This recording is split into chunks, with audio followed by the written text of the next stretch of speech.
Sir नेमकं चरस कुठे सापडलं आहे आणि नेमकं याची सगळी बॅकग्राऊंड काय आहे आणि किती प्रमाणात हे सापडलेलं आहे?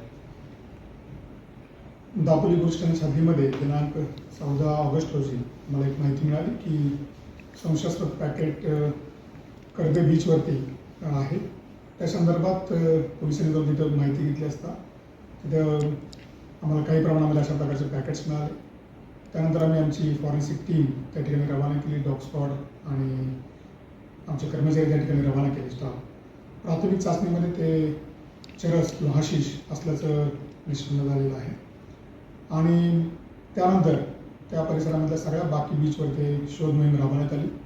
दापोली पोलीस स्टेशन हद्दीमध्ये आत्तापर्यंत 34 किलो वजनाचा जे चरस किंवा संशयास्पद अंमली पदार्थ आहे तो हस्तगत केलेला आहे आणि या संदर्भात कस्टम विभागाने पण माहिती मिळाली की त्यांना 222 किलो अशा प्रकारचा अंमली पदार्थ मिळाल्याची माहिती आहे.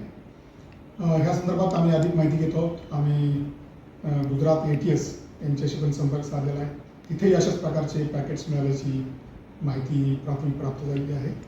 या संदर्भात बाकी यंत्रणांना माहिती दिली आहे आणि तपास या संदर्भात चालू आहे.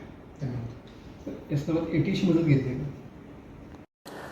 पेट्रोलिंग के समय करदे बीच पे कुछ संशयास्पद पाकिट दिखे। पाकिट देखने के बाद ऐसा पता चला कि वो कुछ फटे थे, कुछ पैक थे। तो उस दौरान हम लोगों ने वो उठा के देखे तो उसमें नारकोटिक्स सब्सटेंस जैसे कुछ महसूस हुआ।